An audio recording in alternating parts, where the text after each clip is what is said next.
रानातला माणूस, गेले घर गेले गाव नाही उरला माणूस, नाही रानात पेरणी किती झुरला पाऊस.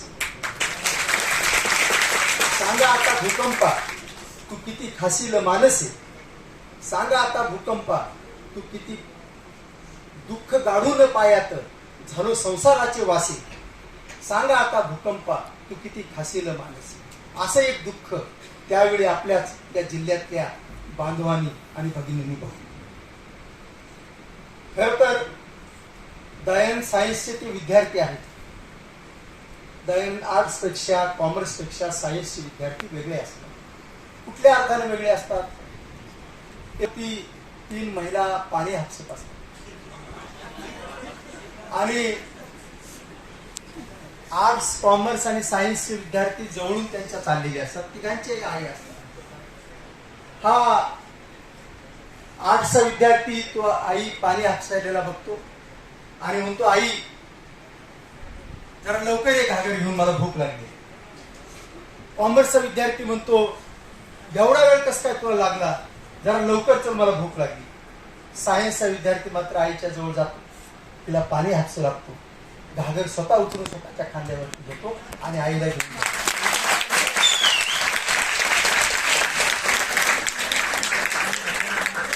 आर्ट्सच्या विद्यार्थ्याचे स्वप्न वेगळे असतात, सायन्सच्या विद्यार्थ्याचे वेगळे असतात. आर्ट्स मध्ये थेरीला महत्व आहे, सायन्स मध्ये आर्ट्सचे विद्यार्थी ते असतात, प्राध्यापक वर्गात येतात, गिरणीचा पट्टा चालू करतात, दळून घेणारे दळून घेतात, तर काही तिकडे वळून बघतात.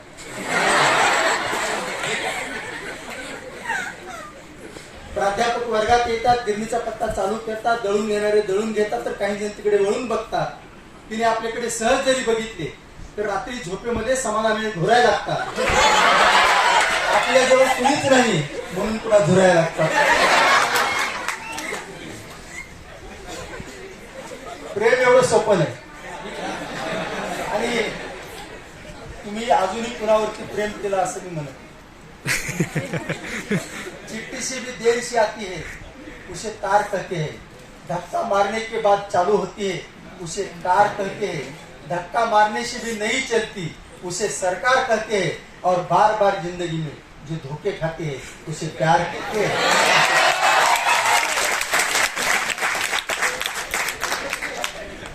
आयुष्यात सर्व गोष्टी काय आपल्या मनासारख्या होत नसतात. मैं दोपहर को सोया था, किसी ने दरवाजा खटखटाया, मुझे लगा मेरा दिल आ गया. मैं दोपहर को सोया था, किसी ने दरवाजा खटखटाया, मुझे लगा मेरा दिल आ गया. दरवाजा खोलकर देखा तो बिजली का बिल आ गया. खरं तर आपण सर्वजण मनापासून आपल्या जीवनावरती, आपल्या पेशावरती, आपल्या कामावरती, आपल्या कर्मावरती प्रेम करा. नाहीतर बऱ्याच वेळा असं होतं, आपण असलो लुच्चे तरी गळ्यात धरावी माळ, गाता येत नसेल भजन तरी हाती धरावा टाळ.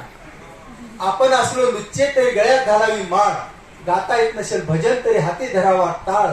वरून कीर्तन आतून तमाशा, अशी जगाची प्रेम आहे. इथं देवापेक्षा बाईवर महाराजाचे प्रेम आहे.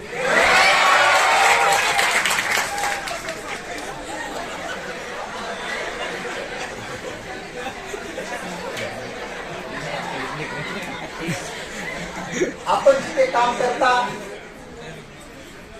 आयुष्यामध्ये जिथे काम कराल, मनापासून करा, मनानं करा. नाहीतर काय होतं, आपण आपलं काम नाही केलं तर सारे घोटाळे निर्माण होतात. खेड्यातली बाई असते, तिला 7-12 पाहिजे असतो. ती विचारते मग गावातल्या काही माणसांना, मला 7-12 पाहिजे. ते म्हणाले, हे बघ बाई, आता बसनं गावातला तलाठी येतो आणि तो आला की तुला 7-12 देईल. ती बराच वेळ वाट पाहते, बसमधून येणाऱ्या माणसाबद्दल विचारते, आता तलाठी कोणता आहे. तलाठीची काही भेट होत नाही. तिला कोणीतरी सांगतं, तुम्ही तहसीलदारकडे जावा. तहसीलदारकडे जाते. तो तहसीलदार काही कार्यालयात नसतो. कुणीतरी म्हणतात आता आलाच आहात तर कलेक्टरकडे जावा. बाई कलेक्टरकडे जाते. 2 मिनिटांमध्ये कलेक्टर तिला सातबारा देतात. ती वृद्ध बाई कलेक्टरला अशी म्हणते, मी तुमच्यापेक्षा वयानं जास्त आहे, तुम्हाला आशीर्वाद देते की पुढल्या जन्मामध्ये तुम्ही तलाठी व्हा.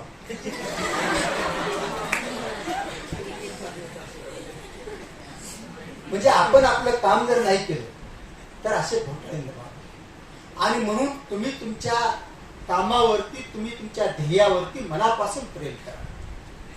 मी मुख्याध्यापक होतो, एके ठिकाणी असं लिहिलं, पोलिसांना काळजी चोर कुठून आणायची आणि मुख्याध्यापकांना काळजी कुठून आणायची. पोलिसांना काळजी चोर कुठून आणायची आणि मुख्याध्यापकाला काळजी पोरं कुठून आणायची. ती म्हणाली 2 नंतर तिसरं नको, कुटुंब नियोजनाची केस घडली पाहिजे. पण हा मुख्याध्यापक नवरा तिला झोपे देखील म्हणाला पोरं वाढली पाहिजे.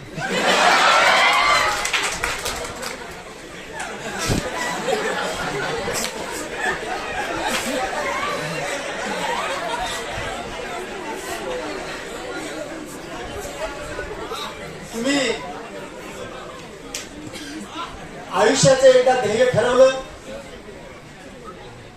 त्याच्यावरती मनापासूनच काम करा. कोणतेही ध्येय ठरवा, पण ते मनानं स्वीकारलं पाहिजे. आपण 10 वेळा विचार करायचा की मी स्वीकारलेला मार्ग बरोबर आहे का नाही. एकदा मनानं होकार दिला तर त्या मार्गाशी तुम्ही समरस व्हायचे. आता ज्याचा उल्लेख केला, इथे माझ्या काही विद्यार्थी इथे आहेत. भादा नावाचं गाव आहे इथे जवळ. तिथे 2 हायस्कूलला मी मुख्याध्यापक होतो. आणि मनाने निर्णय घेतला की भाद्याला राहायचं. माझ्या वडिलांचं वय वर्ष 84. आजही मजबूत आहेत माझे वडील. मी त्यांना म्हणालो तुम्ही जाऊ का. ते म्हणाले का. मी म्हणालो पंतप्रधानाचा 21 जून हा योग दिन आहे आणि तो एकच दिवस का बरं. त्याच्याऐवजी रोज मुलांचा योगा का नाही. हा निर्णय घ्यायला मला 4-5 महिने लागले. पण मनाने निर्णय घेतला. मी तिथे गेलो. गातेगावच्या नंतर मी शहरात राहिलो, शहरात वाढलो, शहरातच माझं जीवन गेलं. मी पुन्हा खेड्यामध्ये गेलो. पहाटे 5:30ला माझी शाळा सुरू व्हायची आणि रात्री 8:30ला संपायची. 4.5 वर्षामध्ये मी एकही दिवस सुट्टी नाही घेतली. कुठल्या कार्यक्रमाला फारसा गेलो नाही. आणि कुणीही जाऊन बघा, जिल्हा परिषदेच्या हायस्कूलमध्ये केशर आंबे आहे, एवढी झाडं तिथं लावली, अनेक उपक्रम राबवले. एवढं मनातून वेळ हे त्या कामाचं तुम्ही घेतलं. दुसरं, आता एक उल्लेख झाला, मी 10वी 12वी डीएडला असं कुणीही केली नाही, उचापातली केली. काय केली. मी जवळजवळ 4.5 वर्षामध्ये निलंगा हायस्कूलमध्ये असताना 113 रेस्टिकेट केली.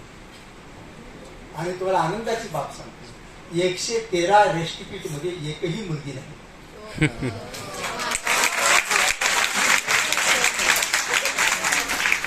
म्हणजे याचा अर्थ इथं बसलेली मुलं कॉप्या करतात असं. आणि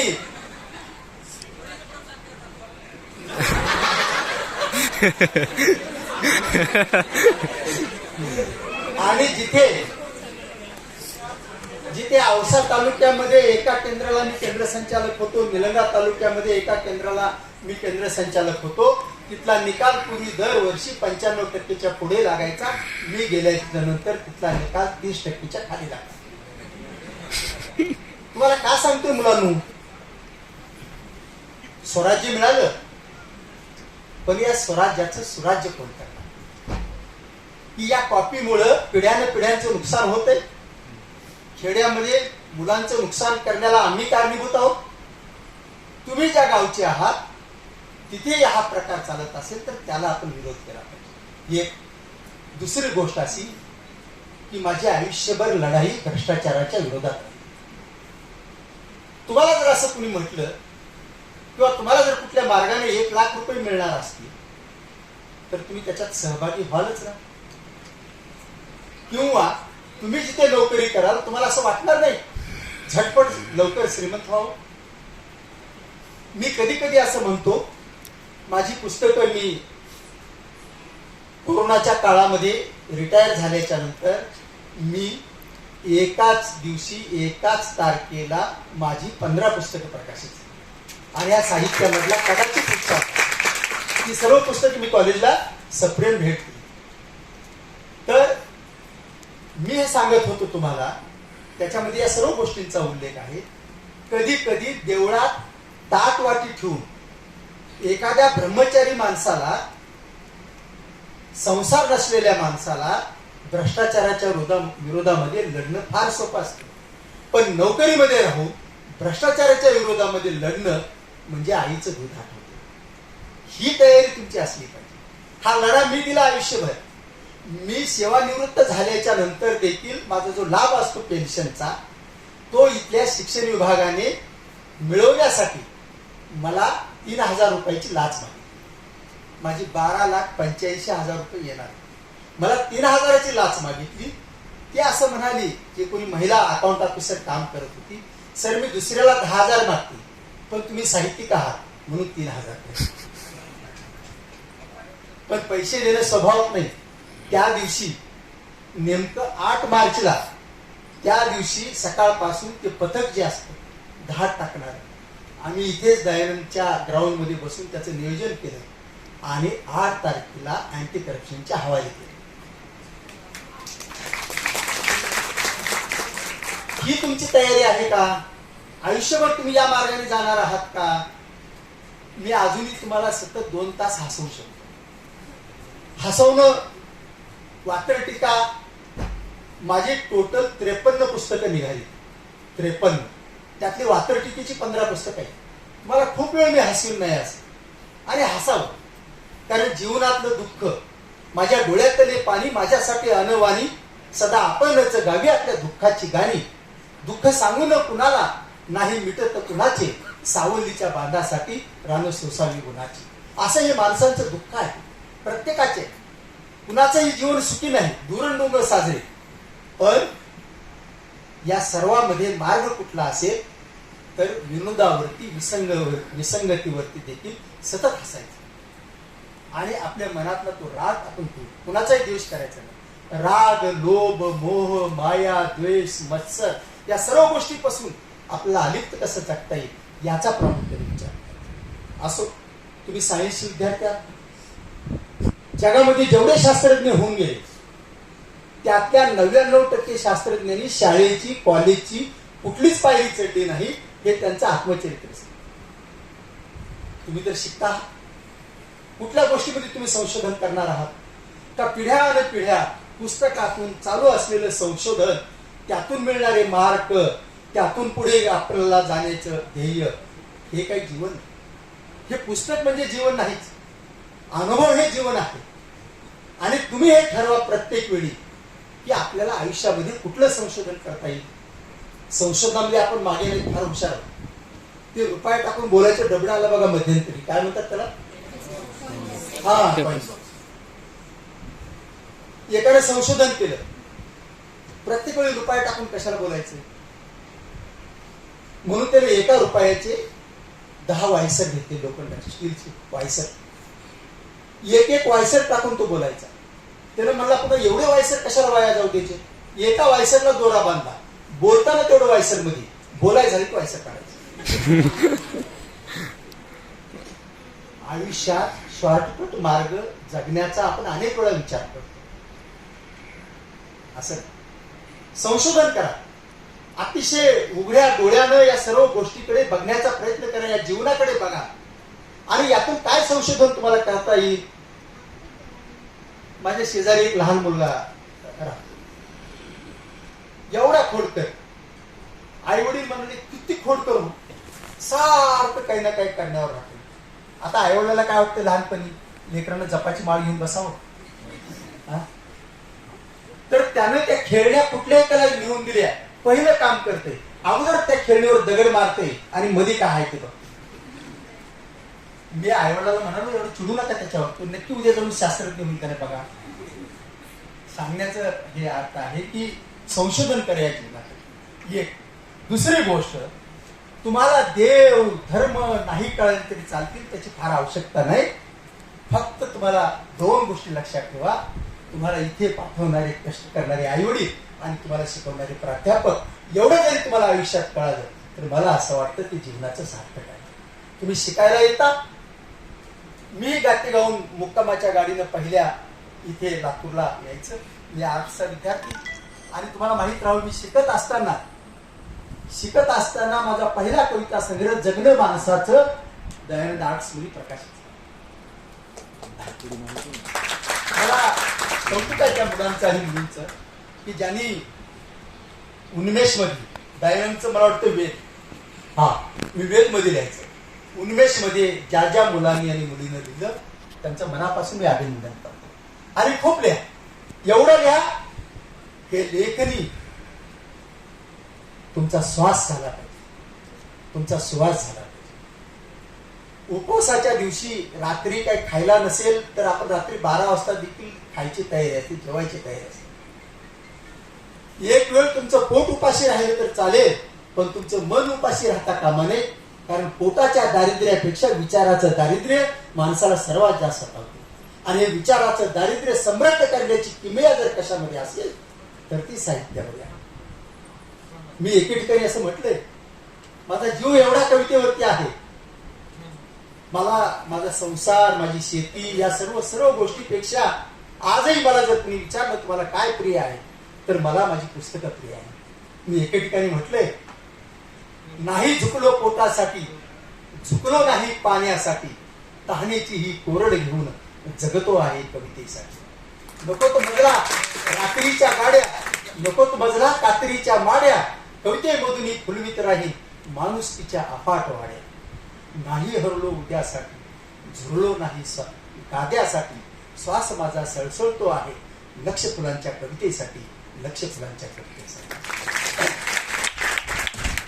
एवढं तुमचं नातं त्या कवितेशी असलं पाहिजे असं मला वाटतं. खर तर कोरोनाचा झटका मलाही बसला.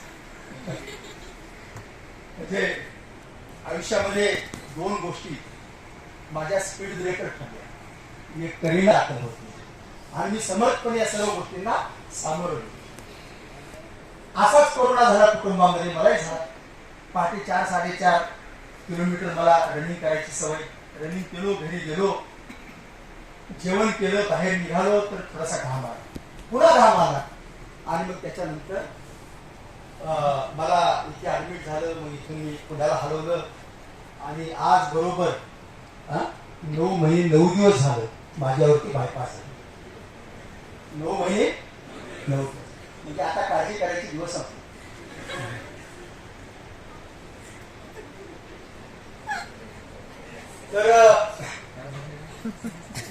तर मला थोडस जाणवते आता की हा दुसरा-तिसरा कार्यक्रम आहे. असो, मी मुक्कामाच्या गाडीने यायचं इथे शिकायला. माझ्या आईवडील शाळा माहित नाही काय म्हणत असतील, मी कल्पना केली आणि एके ठिकाणी असं दिलं. तुमचे आईवडील काय म्हणत असतील, लेक माझा शिकाया तालुक्याच्या गावी जातो, कसलं कालेज मन बाई आमदा 13वी शिकवतो. पहाटेच्या थंडाईला चुल माझी जुमसते, जाळासाठी जीव माझा पिळ पिळ घालतो. हातामध्ये एक वही कसा तड तड चालतो. आर्ट्सला एकच वही आहे. हातामध्ये एक वही कसा तड तड चालतो, अंग्रेजी किती बाई कसा खड खड वाचतो.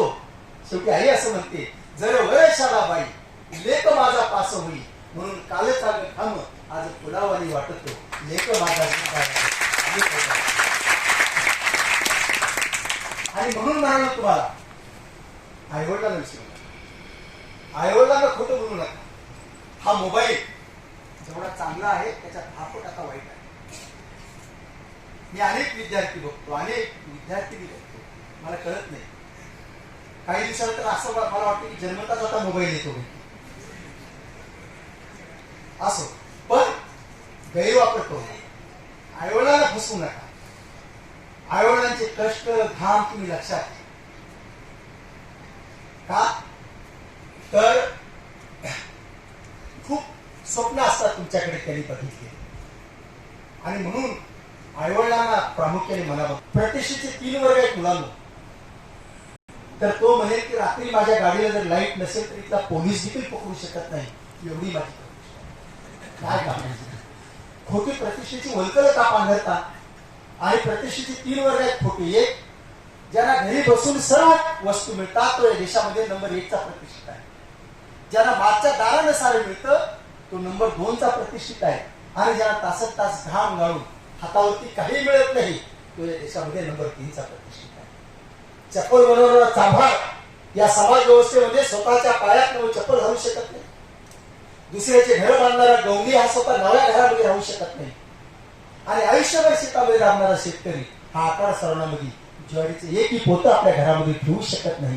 कारण या समाज व्यवस्थेमध्ये घाम गाळणाऱ्या माणसाला किंमत नाही, घाम. तुम्ही त्यांचे घटक आहात, तुम्ही त्यांचे प्रतिनिधी आहात की तुमच्या घामाला प्रतिष्ठा तुम्ही घेऊ शकता, हे लक्षात ठेवा. म्हणून शिका, मोठे व्हा. खरं तर माझ्या एका प्रश्नाचं काय उत्तर मिळेल मी जर तुम्हाला विचारलो, सर्वात जास्त प्रामाणिक, सर्वात जास्त मायाळू, सर्वात जास्त नॉन करप्ट हा शिकलेला माणूस आहे का न शिकलेला? मग कशाला आला शिकायला? हे जर खरं असेल, न शिकलेला माणूस हा सर्वात मायाळू आहे, त्याचं सर्वात जास्त या मातीशी इमान असेल, तर तुम्ही देखील त्या मार्गाने या शिक्षणातून ते सुराज्य निर्माण केलं पाहिजे. लक्षात. हल्ली कुणाचे गुण कुणाला लागतील काय नियम नाही का? एकदा एका पुढाऱ्याला एक कुत्रं डसलं, एकदा एका पुढाऱ्याला एक कुत्रं डसलं, तेव्हापासून कुत्रं भुकायचं सोडून चौकात चौकात भाषण देत असतो.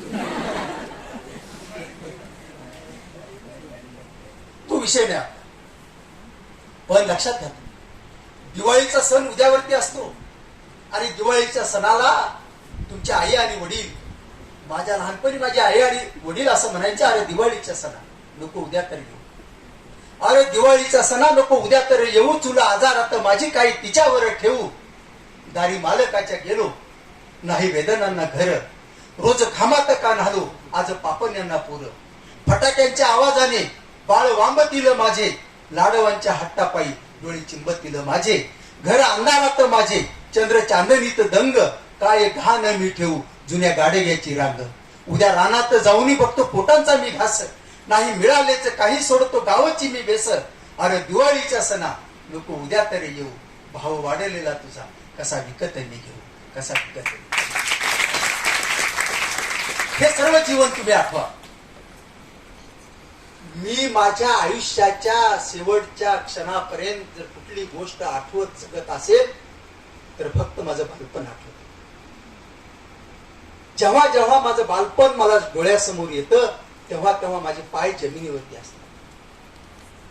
किती पुस्तकं लिहिली, किती पुरस्कार मिळाले, यापेक्षा माणूस म्हणून आपलं जगणं काय आहे हे सर्वात महत्वाचं आहे. लक्षात ठेवा, हे सर्वात महत्वाचं आहे, हे जगलं पाहिजे. दुसरी गोष्ट अशी, गाणं ऐकतो आपण, काय ऐकतो? या जगण्यावर या मरणावर शतदा प्रेम करावे. बरोबर आहे? अहो दुसऱ्यावर तर सोडाच, आपण स्वतःवर देखील मनापासून प्रेम करा. या शरीरावरती प्रेम करायला शिका, खूप चांगलं जगायला शिका.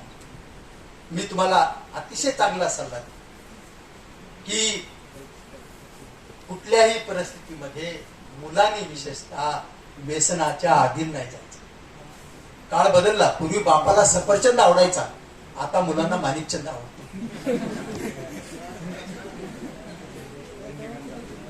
आणि काय हो ते तसतशी दारूची दुकानं वाटतात. मी एक पुस्तक लिहिले, नाव कशाला बदनाम करता, हा जरूर वाचा. काय लिहिले मी? शिवाजी महाराजांच्या, माझं विधान नीट व्यवस्थित आहे का? शिवाजी महाराजांची बदनामी सर्वात जास्त कुठं होत असेल तर ते सर्वात जास्त या मराठवाड्यात. तुम्ही म्हणाल कशी? शिवाजी महाराजांच्या किल्ल्यांची नावं सर्वात जास्त मराठवाड्यात दारूच्या दुकानाला आहे. तुम्ही म्हणाल मला तुम्हाला हे कसं काय माहित? बाहेर प्रवास करतो तेव्हा तेव्हा मी 1 मिनिट गाडी थांबवून मी ताबडतोब फोटो काढतो. ते पंढरपूरला त्या विठ्ठल रुक्मिणीच्या मंदिरापासून फक्त 250 ते 300 फुटावरती बिअर बार आहे. त्याचं नाव आहे अभिषेक बिअर बार. अरे अख्खा महाराष्ट्र वारकरी तिथे अभिषेक घालतात आणि त्यांच्या नावाने तिथे बेरबार चालतं, त्याचं नाव अभिषेक आहे काय मला समजत. अक्षता बेरबार लग्नामध्ये टाकतात हे एक बरोबर आहे का? लग्न झाल्यावर सारेच बेशुद्ध असतात.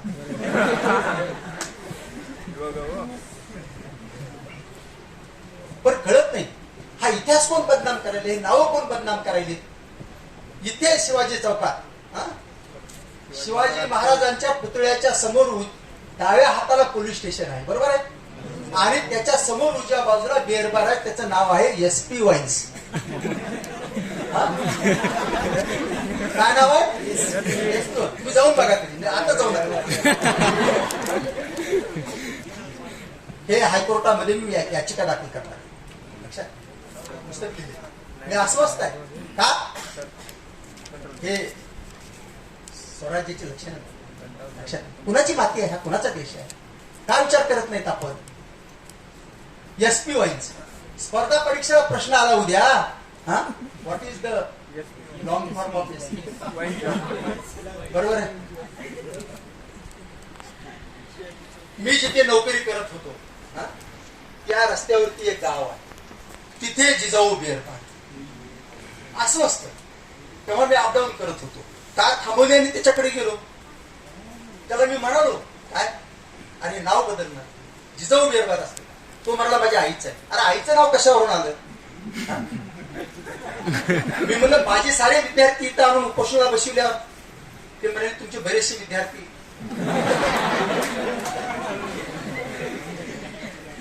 म्हणजे शाळा सोडलेली. तिथं तर आलंय ओळखीचं, आपल्याला काय गाव ओळखीचं नसतं ना कुठलं माणसं. ते म्हणाला सर काय घ्यायची का थोडी. हे परिवर्तन मी सोपं नाही एवढं. तुमचं रक्त तुम्ही अस्वस्थ झालं पाहिजे या साऱ्या प्रश्नासाठी विचार केला पाहिजे की नाही. जे जे उदात्त आहे, जे जे सुंदर आहे, जे जे सुंदर आहे, जे जे चिरतरुण आहे त्याची तुम्ही पूजन. चुकीची गोष्ट दिसली तर अस्वस्थ व्हा आणि लढा द्या, आयुष्यभर लढा. काय लागतं माणसाला? अन्न वस्त्र आणि निवारा एवढंच मिळवा. आती मी माझ्या आयुष्यामध्ये मला खरंच विचारलं तुम्ही सुखी केव्हा, या प्रश्नाचं उत्तर असं आहे जेव्हा माझ्याजवळ पैसे नसतात तेव्हा मी आयुष्यात सर्वात सुखी आहे. पैसे असले की मी अस्वस्थ, कधी खर्च करावे. म्हणून मी म्हणाले तुम्हाला भौतिक गरजा वाढवू नका, ज्ञानाच्या गरजा वाढवा. पुस्तक घ्या, खूप त्याच्यामध्ये संशोधन करा, याचा विचार करा. असं शिक्षण मला अजून एक भेडसावलेला प्रश्न. आर्ट्सचा विद्यार्थी असताना तिथे हॉस्टेलमध्ये माझा एक मित्र राहायचा. हॉस्टेल आहे ना पाठीमागे, तिथे विद्यार्थी राहायचा, मला आजही आठवतो. आणि तो म्हणाला की आपल्याला लातूरच्या पलीकडे साधारण 10-15 किलोमीटर वरती जायचंय. म्हणजे कशाला? तर म्हणजे मुलगी बघायला, त्याच्यासाठी. माझ्यासाठी काय, आईवडिलांनी मुलगी बघितली, मी तिला लग्नामध्ये बघितलं, ते आता रोज माझ्याकडे चालत होतं.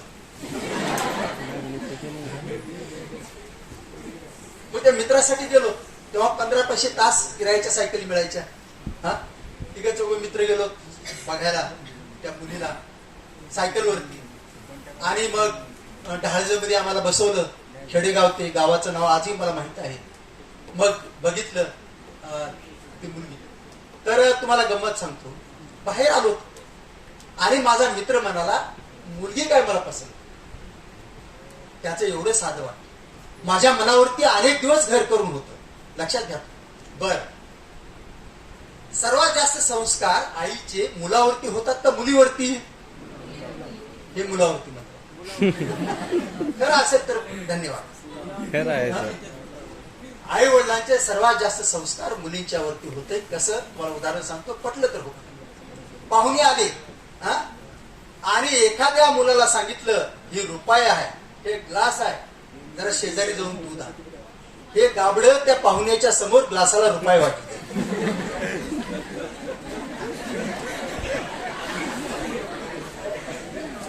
बरं, जाते ती जाते. येताना पुन्हा त्या पाहुण्याकडे बघून त्यांच्या बघण्याकडे नादामध्ये साष्टांग दंडवत. तुम्ही मुलीला सांगा, मुलगी जाताना देखील रिकामा ग्लास कशाच्या तरी आड घेऊन जाते आणि येताना दुधाचा भरलेला ग्लास देखील कशाची तरी आड घेऊन येते. ही आई नावाची सर्वात जास्त ग्रेट.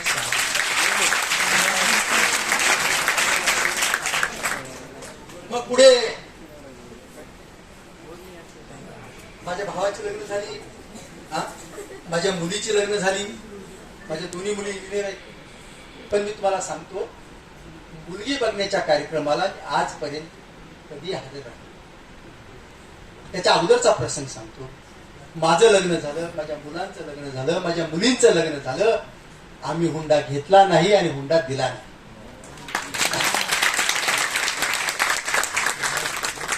हे टाळ्या वाजवणं सोपं आहे तुम्हाला, हे अंमलबजावणी अवघड. आणि अजूनही काय काय समाज व्यवस्थेमध्ये खूप आकडे आहेत तुझ्याचे असं. पण 7 ते 8 वर्ष या प्रसंगाचा मी विचार करत होतो आणि एक कविता लिहिली, कविता सादर करतो. कवितेचं नाव आहे आज बघाय तुला मिळणार आहे, आज बघाय तुला येणार आहे. म्हणजे बघाय गेल्याने पोरगी कळत नाही आणि मागाय गेल्याने खुर्ची मिळत नाही आणि बघाय गेल्याने पोरगी कळत नाही. तरी त्याला पोरी बघण्याचा नाद आहे. हाच कोणाला पसंत नाही, हा खरा वाद आहे. असो, मी कविता लिहिली. कवितेचं नाव आहे आज बघाय तुला येणार आहे. म्हणजे तुम्ही सोडू लगेच नटून फुटून तयार होतो. नाही, विचार करा ना, हा प्रश्न समाजातला आणि 21व्या शतकाकडे चालू. सर्वात जास्त हुंडा कोणाला लागतो? डॉक्टरला लागतो का शिक्षकाला? सर्वात जास्त हुंडा जर शिक्षकाला लागला असता तर सर्व डीएड ला गेले असते, सायन्सला 11वी आली. सर्वात जास्त हुंडा डॉक्टरला, सर्वात जास्त हुंडा शिक्षकाला लागतो का गुराख्याला लागतो? शिक्षकाला. काय केलं या शिक्षणानं? जे सर्वात जास्त शिकले त्यांना सर्वात जास्त हुंडा लागतो. हे अजूनही शुकार्तिक आहे. मी त्याच्यावरती कविता लिहिली. कविता गांभीर्यानं आहे. आज बघाय तुला येणार आहे. आजच्या दिवस शेजारणीची नवी नवी साडी. आज बघाय तुला येणार आहेत. आजच्या दिवस शेजारणीची नवी नवी साडी घाल. पाहुणे बघून गेल्या साडी आणून देते मन. पुन्हा दुसरी पाहुणी बघाय आल्यास साडी मागाय येते. कानात आता घालतेस काय, सोन्याचं कोण देईल कसं? कानात आता घालतेस काय, सोन्याचं कोण देईल कसं? एक कर, दोन्ही कान डोक्यावरल्या पदराखाली झाकून घे. सारेच पाय सारखे असले तरी त्याही पाहुण्याचे दर्शन तू वाकून घे. मुलीला असं शिकवतात. पाहुणे जरी डावे असले तरी बैठकीतल्या पाटावर पाय तुझा उजवा टाक. पाय एवढा जपून टाक की साधा चांदीचा पैंजण नसलेला पायाचा घोटा देखील पाहुण्याला दिसणार नाही. म्हणजे आपल्या घरी गेला अगोदरच पाहुणा हसणार नाही. तो पण पाहुणा आला, बोलवल्याशिवाय बाहेर येऊ नको, विचारलेल्या प्रश्नाला उत्तर द्यायला भिवू नको. तशी तुला पाहुण्यांच्या प्रश्नाची बरीच सवय जडली आहे. पण पोरीचा का प्रश्न मिटत नाही म्हणून कित्येक वेळा पाहुणे जाताना शेजारी देखील रडली आहे. एकदा पोराचा बाप येतो, बघून जातो. पुन्हा पोराची माय येते, बघून जाते. उरले सुरले पाहुणे येतात. एका पोरीला एवढे जण बघून जातात. मजुरीवरल्या चुलीला असे आजारी पाडून जातात. निरोप पुन्हा धाडतो म्हणतात. निरोप येईपर्यंत मन तर कशात रमत नाही. भावकीचे तर रोज विचारतात, एवढे पाहुणे येऊन गेले तरी तुमच्या पोरीचं कसं काय जमत नाही. एका तरी पाहुण्याशी जुळून घ्यावं लागतं. कर्जाच्या व्याजापुटी आयुष्य उगाळून द्यावं लागतं. कधी कधी 4 दिवस सणावाराला पोरीला माहेरी आणायचं विसरलं तर बाप भरता दरिद्री दिसतोय. त्याच्या जखमेवर त्याला मीठ चोळून घ्यावं लागतं. पोरी कधी अचानक सासरून माहेरी आहे म्हणजे काळीच कसं ढस्स होतं. सणावर प्रेत जाताना बघणाऱ्याला कसं होतं, अगदी तसं होतं. उंबरट्यात आल्या आल्या सासरच्या माणसांना काय हवे हे तिचे अश्रू सारे सांगायला लागतात. लग्न झालेल्या पोरीनं जास्त दिवस माहेरी असू नये अशा इज्जतीसाठी सावकाराची बेइज्जत सोसून तिच्या सासरचे चोचले पुरवावे लागतात. पोरीला निरोप देताना पुन्हा दुसऱ्या भेटीसाठी काही अश्रू उरवावे लागतात. जेव्हा त्या पोरीला पोरगी होते तेव्हा त्या पोरीचा बाप पुन्हा पाहुणी शोधत असतो, पुन्हा निरोप ऐकत असतो, पुन्हा बैठका होत असतात. या बैठकीतले सर्व पाहुणे तशी माणसे असतात. ही माणसे कोणत्या ना कोणत्या तरी पोराचे बाप असतात. पण हे बापच कसे हुंड्याचे विष पेरणारे सारे साप असतात. सारे साप.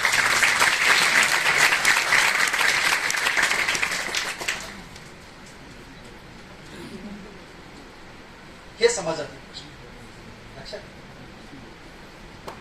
पदवी म्हणजे शिकणं नाहीच. अनेकांनी ज्ञानेश्वरी लिहिली. बहिणाबहिणी खूप जीवनाची गाणी लिहिली. हे यांच्या शाळा काय होते माहिती तुम्हाला? हे शिकलीच नव्हती. तरी पण जीवनाचा अर्थ त्यांनी सांगितला. तुम्ही या जीवनाकडे डोळसपणे बघायला शिका. या त्या काही गोष्टी तुमच्या आयुष्यभर आचरणात आल्या तरी मला असं वाटतं की या कार्यक्रमाचं सार्थक. नाहीतर मजा म्हणून मी नाही. या सर्व भावना तुम्ही लक्षात ठेवा की काय आयुष्यामध्ये आपल्याला जगायचे. माणुसकी ही सर्वात मोठी आहे. जात कोणती पुसू नका, धर्म कोणता पुसू नका, उद्यानातील फुलास त्याच्या रंग कोणता पुसू नका. एवढं निर्गुण निराकार निष्पाप जगण्याचा प्रयत्न करा. एक लक्षात घ्या, तुम्ही खूप चांगलं जगायला तरी तुम्हाला जगू देणार नाही. हेही समजून घ्या. त्यावेळेशी तुम्हाला त्रास देणारे अनेक जण भेटतील. पण तुमच्या मार्गावरती तुमचा विश्वास असेल तर चालत नाही. असो,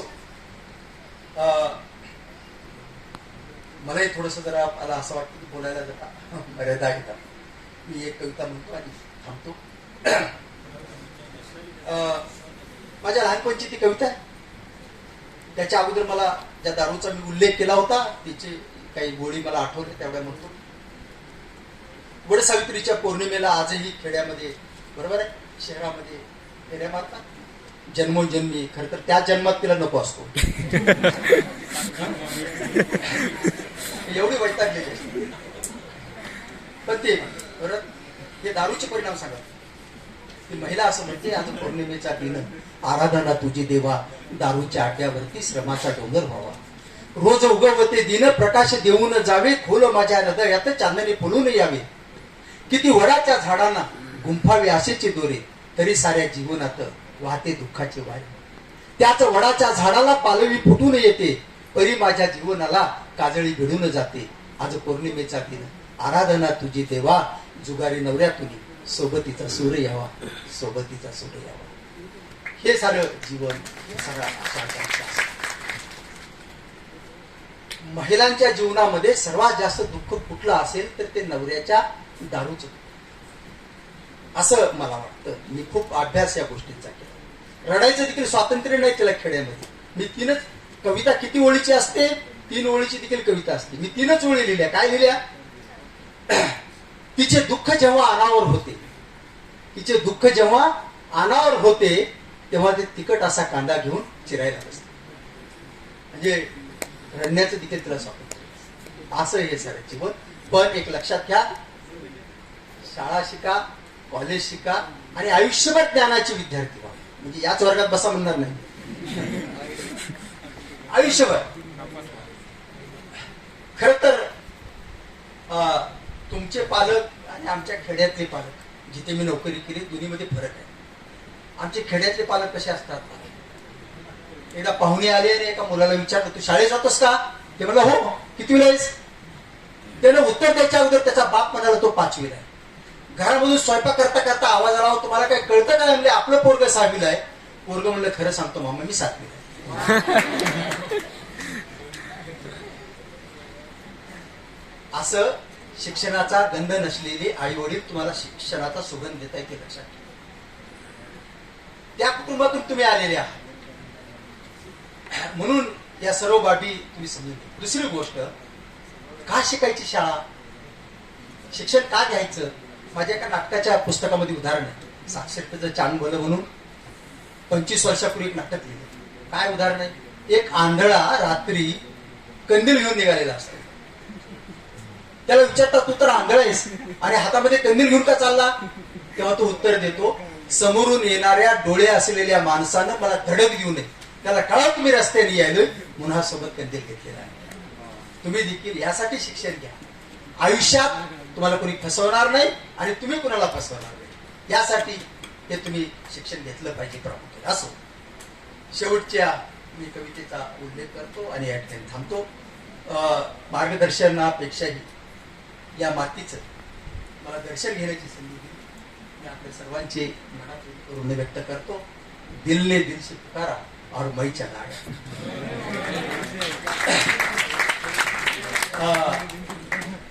खर तर घरचाच माणूस मी, स्वतःला फरक समजत नाही आणि माझ्या स्वभावामध्ये भावखाने हा शब्द नाही. असेल मोकळा, बिनधास्त आणि शक्यतो वेळ पाहतो, कारण वेळेला महत्व दिलं पाहिजे. मी ज्या भाग्याला मुख्याध्यापक होतो तुम्हाला माहिती आहे, मला 5 वर्षामध्ये 2 वेळा वार लक्षात न राहिल्याने 2 वेळा उशीर झाला. तर मी दिवसभराची रजा देऊन काम केलं. हे माझ्याकडे वेळेला फार महत्व. माझा अजूनही दिनक्रम तुम्हाला सांगतो की पहाटे उठतो, खेळायला जातो, त्याच्यानंतर मी 8:30ला जेवण करतो, दुपारी भूक असली तर जेवतो, लिहित बसतो, संध्याकाळी पुन्हा फिरायला जातो, रात्री 8:30ला मी झोपतो आणि पहाटे मात्र 3-4ला उठून मी तासन तास लिहित बसतो. मला जे दिवसा भावलं, जे मनाला भिडलं, पेन घेतो आणि कागदावरती तासन तास शब्दांशी बोलत बसतो. हा माझा छंद आहे. त्यातलं तुम्हाला काय घेता येईल ते तुम्ही जरूर. पण मी पुन्हा पुन्हा तुम्हाला विनंती करणार आहे, नॉन करप्ट आयुष्यावर वागा. दुसरी गोष्ट, कुठल्याही व्यसनाच्या आहारी जाऊ नका. मला दोन्ही गोष्टी चालत, एक एसीबी जास्त चालत नाही आणि देशीबी चालत. तर आणि हा, झाडं लावा. लक्षात, तुमची किती मजली इमारत आहे त्यापेक्षा एक झाड तिथं असेल तर मन कसं प्रसन्न होतं. तुम्ही पश्चिम महाराष्ट्रामध्ये, कोकणामध्ये गेलात ना, तर अतिशय प्रसन्न तुम्हाला वाटेल, कारण तिकडे घरोघर झाड आहे. कुठं जिथं असाल तुम्ही तिथे झाडं लावा, खूप लावा. आता माझी इथे जागा नाही फारशी, तरी माझ्या घरामध्ये 50-55 कुंड्या तुम्हाला दिसतात. आणि प्रत्येक कुंड्यामध्ये काय आहे असं मला विचारलं तर कोरफड आहे, गुडवेल आहे, तुळस आहे, म्हणजे जे आयुर्वेदिक आहे ते सर्व मी कुंड्यामध्ये लावलेलं आहे. आणि ज्या शाळांच्या मी जिथे जिथे नोकरी केली तिथे तुम्ही आजही जावा, खूप मोठ्या प्रमाणामध्ये मी झाडं लावली. त्याचं कारण आहे, झाड सावली देतं, झाड पाऊस देतं, झाड औषध देतं. यापेक्षा बहिणाबाई चौधरी झाडाजवळ जाताना झाडाला म्हणायच्या, तू केवढी मोठी झालीस. लोक म्हणायचे की तुम्ही झाडाशी बोलता, तेव्हा बहिणाबाई उत्तर द्यायची, हो मी झाडाशी बोलते. झाडाला देखील मन असतं, पण यासाठी माणसाला देखील झाडाचं मन असावं. आणि म्हणून तुम्ही या सर्व छंदामध्ये ज्या ज्या मुलांनी लिहिलं, पारितोषिक मिळाली, त्यांचं मी कौतुक यासाठी करतो की हा छंद जोपासा. खूप भाग्यवान आहात तुम्ही. फार भारी पेन, चांगले पेन तुम्हाला दिले, बरोबर आहे. आम्हाला लहानपणी वही लिहायला वही मिळायची आणि पत्राची पाठव होती आम्हाला, 6वी-7वी पर्यंत. आता पहिलीच्या मुलाला वह्या आहेत, बरोबर आहे, त्यावेळेस होती ती. असो, माझ्या कवितेचं नाव आहे आव कवा तरी चांदणं दिसेल. मुक्त छंदातली कविता आहे. मला जर विचारलं कोणी की तुमच्या एवढ्या पुस्तकामध्ये, एवढ्या साहित्यामध्ये तुम्हाला सर्वात जास्त काय आवडतं, मला माझी एवढी कविता आवडते. का? ही कविता माझी एकट्याची नाही, कविता तुमच्या बालपणाची आहे, या देशातल्या कष्टकरी माणसांची ही कविता आहे, असा माझा दावा आहे. लहानपणी खूप भोगलं मी. शाल घालून आपण सत्कार केला. मी 10वीला होतो गातेगावला व्यंकटेश विद्यालयात. तेव्हा मला शिक्षक म्हणाले डिसेंबर-जानेवारी महिन्यामध्ये, आता प्रत्येक मुलांना शाळेमध्ये रात्रीच्या क्लासला यायचं आणि इथं झोपायचं. मी सरांच्या जवळ गेलो, म्हणालो सर मी इथे क्लासला येतो पण इथे झोपणार नाही, झोपावं लागेल, पहाटे उठायचंय, आपल्याला व्यायामाला जायचंय. मी म्हणलं मी पहाटे व्यायामाला येतो पण इथं नाही झोपणार. ती म्हणाली तुझी अडचण मला आजही आठवतात. त्याच्यावरती ही कविता आहे. दुसरी गोष्ट अशी, आता शाळेमध्ये खिचडी मिळते. आपल्या वेळेस काय मिळायचं सांगतो सर? सुकडी मिळायची. विचार, सुकडी. आता संस्थेमध्ये तुकडी. आधुनिक संस्था, बरोबर आहे. म्हणजे आधुनिक संस्था चालक घरी देखील म्हणजे काही नवीन ज्या संस्था निघाल्या ना त्यांच्याबद्दल बोलतो. आधुनिक संस्था चालक घरी देखील सवयीप्रमाणे आलिशान वागायला लागले. आधुनिक संस्था चालक घरी देखील सवयीप्रमाणे आलिशान वागायला लागले आणि बायकोला कायम करण्यासाठी दरवर्षी सासऱ्याला डोनेशन मागायला लागले. असं तेव्हा सुकडी राहायची. कधी नाही एकदा पेंडखुजूर आली ती आली एकादशीच्या दिवशी आली. सर म्हणाले आज कोण कोण एकादश धरली त्यांनी वर हात करा, त्याला पेंडखुजूर खायला मिळेल. आयुष्यात कधी पेंडखुजूर खाऊन मला माहित नव्हती. मी पहिला हात वर केला. रावण्या नावाचं माझं वर्गातलं पोरग म्हणला सर सकाळी सकाळी भाकरी घेतल्या. मी म्हणलं सर मला पेंडखुजूर खाऊ वाटली. सरनी मला पेंडखुजूर दिली. कशी खावी माहित नाही. आठवडी सीट मध्ये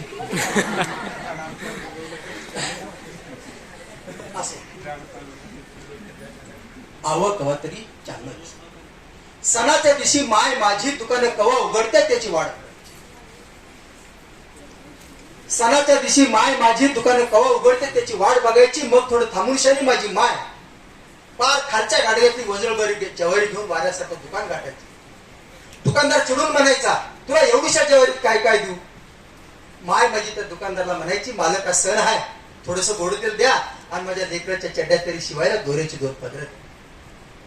तो आम्ही लहानगा होतो. माईच्या बोटात धरून हळूच म्हणायचं माय मला चॉकलेट.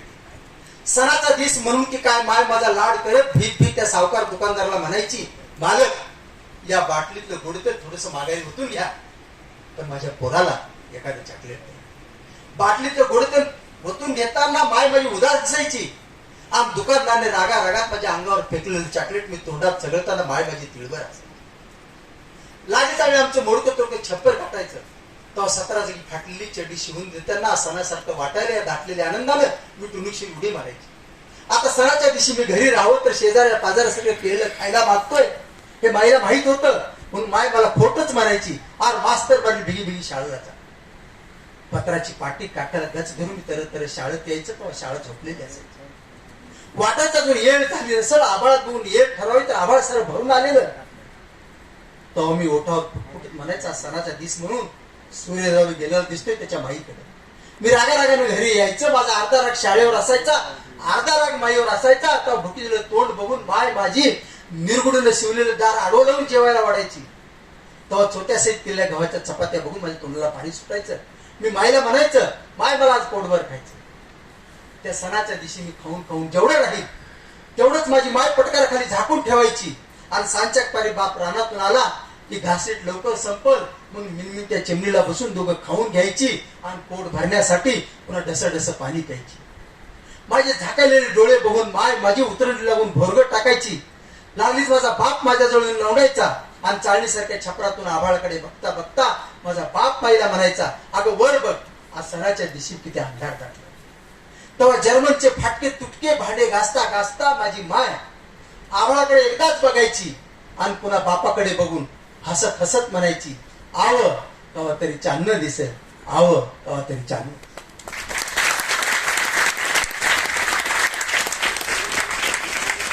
धन्यवाद.